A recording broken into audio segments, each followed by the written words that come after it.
आइए जानते हैं आज के कुछ प्रमुख अंतर्राष्ट्रीय खबरों को, लेकिन इससे पहले एक नजर आज की हेडलाइंस पर। नासिक में शिवसेना के बागी शिंदे का भारी विरोध, कार्यकर्ताओं ने पोस्टर पर पोती काली। द्रौपदी मुर्मू ने दाखिल किया अपना नामांकन। ठाकरे का फिर एकनाथ शिंदे पर इमोशनल वार, अपने हिस्से के मंत्रालय दिए और उन्होंने मेरे बीमार रहने की दुआ की। भाजपा के गांधी का ऐलान, मैं पेंशन छोड़ने को तैयार, अगर अग्निवीर हकदार नहीं तो जनप्रतिनिधियों को ये सहूलियत क्यों। 3 दिनों तक गर्मी, फिर मौज ही मौज, इस दिन दिल्ली में आ रहा है मॉनसून। अफगानिस्तान में भूकंप, न हॉस्पिटल न इलाज, अब तक 1000 लोगों की मौत। 20% तक चढ़ा राकेश झुनझुनवाला का यह स्टॉक, कंपनी दे रही है 1 बोनस शेयर। पहली नजर में ही कोमल पर दिल हार बैठे थे रफ्तार, अब शादी के 6 साल बाद ले रहे हैं तलाक। यश दुबे, शुभम शर्मा ने ठोका शतक, मुंबई के गेंदबाजों को धोया। महाराष्ट्र में जारी सियासी संकट के बीच अब शिवसेना के बागी विधायक एकनाथ शिंदे का विरोध शुरू हो गया है। राज्य के नासिक में कार्यकर्ताओं ने एकनाथ शिंदे के पोस्टर पर काली पोत दी। इसके साथ ही कार्यकर्ताओं ने उनके खिलाफ जोरदार नारे भी लगाए।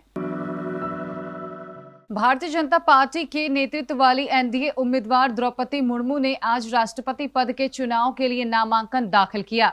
इस दौरान पीएम मोदी, रक्षा मंत्री राजनाथ सिंह, गृह मंत्री अमित शाह समेत बीजेपी के तमाम बड़े नेता मौजूद रहे।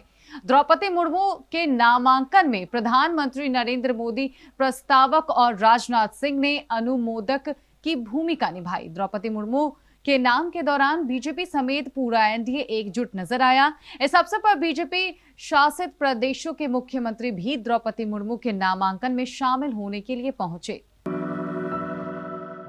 एकनाथ शिंदे की बगावत के चलते सत्ता और पार्टी के संकट के बीच उद्धव ठाकरे ने एक बार फिर से इमोशनल कार्ड खेला है। उन्होंने पार्टी नेताओं की बैठक में कहा कि भले ही मैंने सीएम आवास जरूर छोड़ दिया है, लेकिन लड़ाई नहीं छोड़ी है। उन्होंने सीएम बनने के साथ ही समस्याएं शुरू होने का जिक्र करते हुए कहा कि पिछले 2 साल से कोविड चल रहा था, कोविड खत्म हुआ तो मेरी गर्दन में दर्द शुरू हुआ और अब यह समस्या है। यह याद रखना जरूरी है कि कौन किस समय कैसा व्यवहार करेगा। एकनाथ शिंदे पर हमला बोलते हुए उन्होंने कहा कि मैं बीमार था और कुछ लोगों ने दुआ की कि मैं ठीक ना हूं। अपनी ही सरकार के खिलाफ भाजपा सांसद वरुण गांधी तल्ख रुख अपनाए हुए हैं। समय समय पर सरकार की कई योजनाओं की आलोचना भी कर चुके हैं।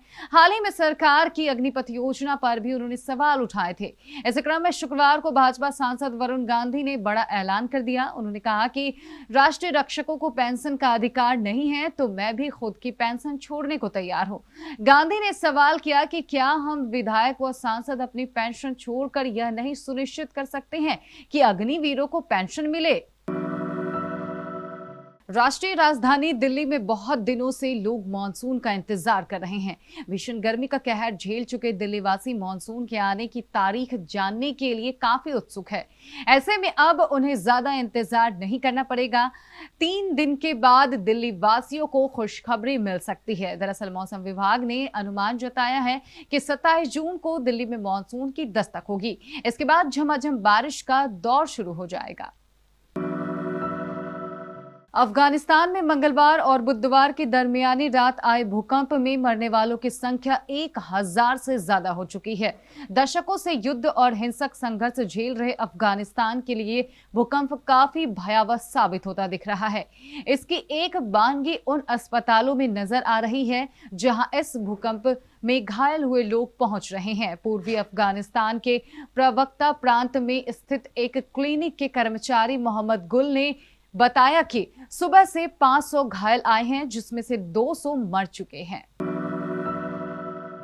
गेमिंग कंपनी नजारा टेक्नोलॉजी के शेयरों में जबरदस्त तेजी आई है।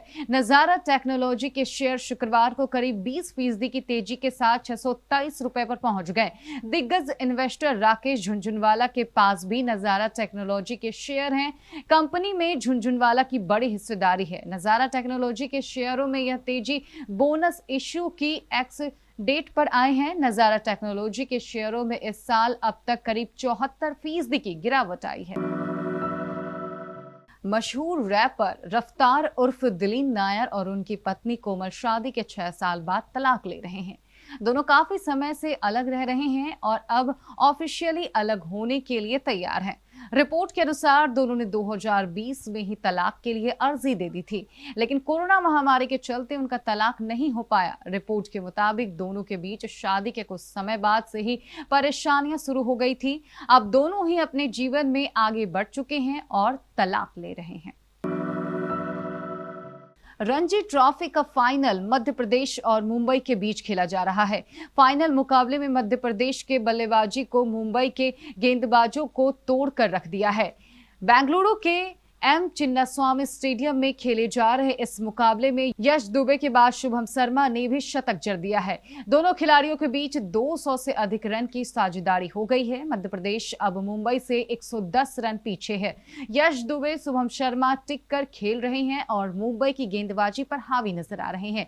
इन दोनों ने मध्य प्रदेश को मजबूत स्थिति में पहुंचा दिया है। बता दें कि मध्य प्रदेश की टीम 23 साल के बाद रणजी का फाइनल खेल रही है।